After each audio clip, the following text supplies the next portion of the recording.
رجعنا لكم تاني في لايف جديد مع العربية العجيبة، العربية المصرية 100%. نازلة اهي بالونش من فوق السطح. الونش اهو يا جماعة بينزل العربية فوق السطح.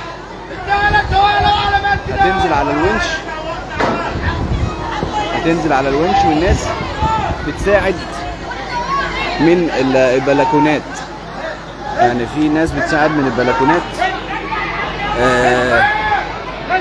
علشان خاطر يحاولوا ان هم يوزنوا توازن العربية. العربية نازلة من الدور الرابع، صنعت بالونش اهو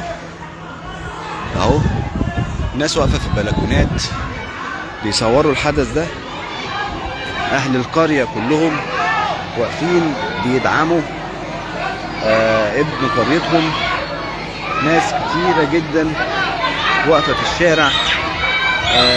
العربية بتنزل من الدور الرابع في ونش، جايبين ونش اهو زي ما حضراتكم شايفين. بيحاولوا ان هو بصوا شايفين العربية عمالة تروح وتيجي، يعني عمالة تروح وتيجي شمال ويمين، وممكن انها تخبط في البلكونات.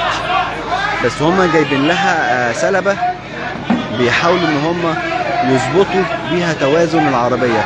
طبعا في مشاكل برضو تانية كده بتواجههم، السلوك اللي هي ممتدة. في سلوك موجودة في الشارع اللي هي سلوك الكهرباء. فربنا يستر فعلا. يعني معاكم محمد فتحي مقدم برنامج فتحي شو. كنا جبنا العربية دي في حلقة سابقة وهي بتتصنع فوق سطح البيت هنا في إحدى قرى الدقهلية. طبعا شايفين السيد المحافظ الدقهلية موجود متواجد معانا النهارده في الحدث ده، وهو واقف وسط الجمهور تحت.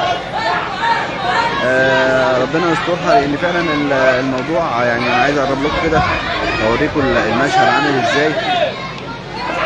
اعتقد كده الرؤيه اوضح. احنا كنا جبنا العربيه دي وبتتصنع.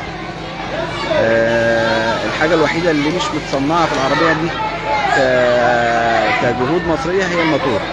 هو سقط لها موتور، لكن العربيه من الف للياء صناعه مصريه. شايفين حضراتكم هم بيحاولوا يظبطوا التوازن بتاع العربيه.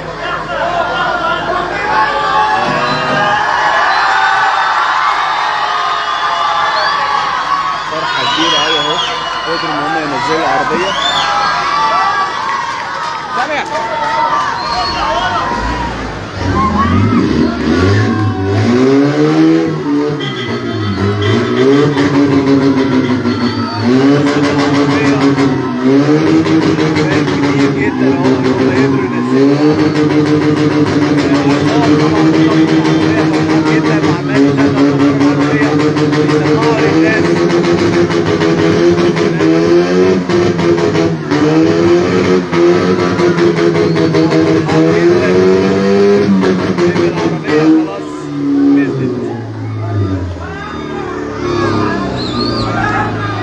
ما تستصغروش بالفكرة، ما تستصغروش بالفكرة خالص.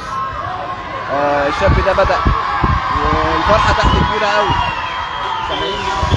الشاب ده بدأ وقال يا مسهل الحال يا رب، واحنا كلنا وقفنا معاه. انا عن نفسي جيت له من سفر عشان خاطر اجيله وادعمه، عشان خاطر هو بيقدم حاجة للبلد دي، عشان خاطر هو قلبه على البلد دي. هو مش عايز حتى العربية تتصنع في حتة تانية او في اي حتة تانية غير باسم مصر. تحيا مصر.